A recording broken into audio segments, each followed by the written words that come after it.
All right, guys. Before we get started, I'd just like to say that as of my last video, I'm up to 2 subscribers. So that's awesome. Um, really trying to just build this channel up. And my most popular video on my channel is the Matilda movie theory. So I'm going to be continuing in that vein. And today we're going to be talking about A Bug's Life. Um, yeah, you guys have all seen that movie. It's part of your childhood. But I'm going to be talking about a theory that most of you have probably never heard. Um, my brother pointed this out to me, and I'm forever grateful for that. Noah was like, "Hey, man, I think Hopper is the good guy in this movie," and we were watching, and I was like, "Man, I think you're right."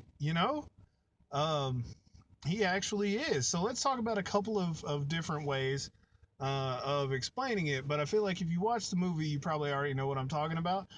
They try to cast Hopper as like this bully character, like this bad guy. Um, he's really not.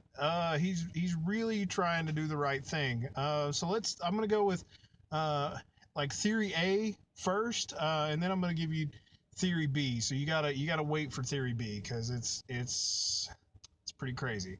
All right. So theory one. We see in the movie it kind of sets up as like a mafia style protection racket, where the grasshoppers come in and like they demand a percentage of the food. Um, and then the ants can't do anything because they're smaller and they don't have a way to defend themselves. And So yeah, they have to give up a percentage of their food to the grasshoppers. But if you notice, the ants are never attacked by anything else um, except a bird. Uh, but all the other insects leave them alone. Uh, so maybe the grasshoppers really are actually protecting them, and this is more akin to government taxes. Because that's what it kind of looks like. I mean, the grasshoppers they don't make their own food. They don't have time. They're too busy, you know, riding around being awesome and probably protecting the ants. That's what it looks like to me. Um, and also, I don't think the ants are capable of understanding this. Um, if you look at it first, I don't think that they really understand their place in the world, and so I think that Hopper has to be particularly aggressive um, to kind of keep them in line because unlike and I realize these insects are anthropomorphized, okay, um, but they're insects, so we're not talking about people here. This is not like two different races of people where if you just try a little harder you could maybe communicate things.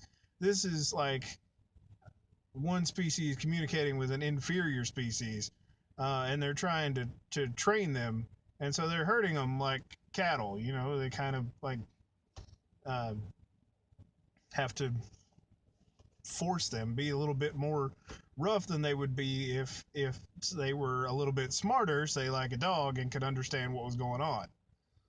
Because you can train a dog, but a cow doesn't. Um, it doesn't learn as fast, so you kind of have to push. Um, Okay, so that's theory A. Theory B is a little bit better. All right, so if you'll notice in the opening of the movie, the ants live on an island. Um, there's a little hill and it's got a moat, and it kind of looks like a peaceful little fortress. Um, my theory goes, this isn't a fortress. This is a prison, and it's meant to keep the ants in. Now, if you've seen the movie Ants, okay, and I understand it takes place in a different universe, but it kind of gives us a picture of what ants can do when they're left unchecked. Um, see, ant colonies can get huge, and they run over not just all the other insects, but everything. Um, And even though one ant is really small, there can be millions of ants in an ant colony. And that's why they're really hard to get rid of. Anybody who's ever accidentally stepped on a fire ant colony, I mean, what they can do. But I mean, ant colonies get bigger than, bigger and scarier and everything more than that, and they can grow exponentially if there's not a check on that. And I think in this little bug society, what they've done is they've actually trapped the ants inside this uh, moat, if you will, and then set the grasshoppers to guard them. Um, and one of the tactics used in this prison is food rationing to keep the numbers of the ants down. Um, and Hopper, as the ringleader, is just he's just the warden. So this is less about freedom for the ant colony than it is. It's kind of like the Shawshank Redemption, where at the end we're cheering because we're like, "Hey, he got out of there," and then we're like, "Hey, wait a minute, didn't he murder two people?" Yeah, he did. Oh, now I feel bad. Yeah, so that's my theory on A Bug's Life. I think that Flick and his compatriots, um, I think they're criminals. I think they've been put in bug jail, and I think this is all like he escapes and he comes back and he tries to break out his cronies. Um, anyway, let me know what you think.